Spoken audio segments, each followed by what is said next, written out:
Something that I find very valuable when considering an artwork is contrast of not just light but of theme or motif. So, for example, trying to make an extreme example. Say you have a brick and a feather.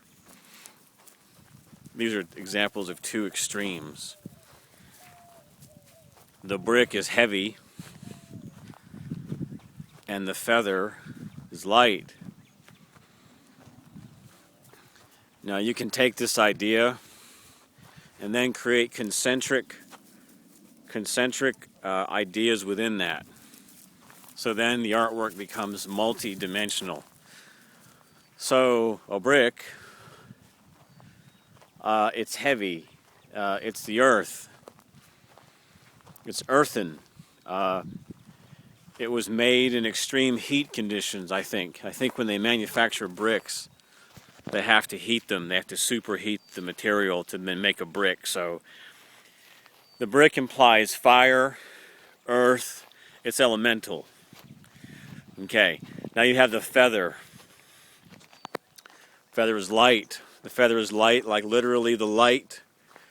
Literally light.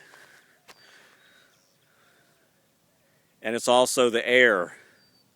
It's the sky. Feather is symbolic. It's symbolic of freedom. It could be symbolic of innocence. It can be symbolic of peace. It can be symbolic of serenity. It's elemental as well. Birds fly, they're free. The brick is heavy. It's confining. Sticks and stones. You have this juxtaposition going on. So just that, and I haven't even made the art yet. Just that, just having that, just having a brick and a feather, now you suddenly have all these possibilities in front of you when making artwork. You have the literal feather and brick, and then also you have all this symbolism that's implicit in these objects. And you can then set the brick and feather up as a model, as a still life. And now you're making a still life or a setup with a story, or that's conveying some type of axiom or principle. You know, you can have the brick hovering, and you can have the feather on the ground in the setup you make. You know, keep the lighting consistent, and you can then hover the brick. You know, you can shoot the brick on a table with a black sheet, black fabric. So you isolate the brick and you light it like this. You know, you have the light coming in one direction, and you can prop the brick up with I don't know, use some type of a picture stand, or use, I don't know, found objects. Like, I'm trying to think of something you can use to prop the brick up with. And just find something. I can't think of anything right now, but if I looked around, I could find something to prop. But, you know, you can use little rocks or bricks, fragments of other bricks to prop the brick up in a certain position.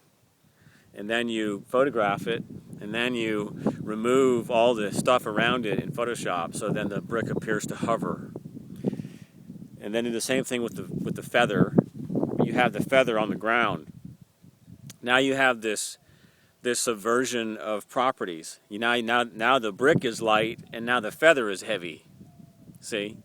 And then it's what you put in the background, too, that affects the symbolism in the story. So just these two things, the juxtaposition of two things with the implicit symbolism in them, and then how you manipulate these things generates artwork.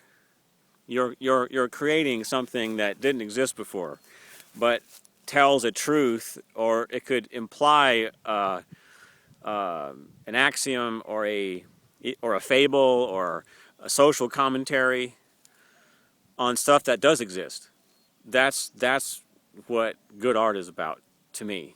Is that it's that finding of the interplay of opposites to reveal a truth about our human condition. Okay, I hope that was valuable. You have a good day.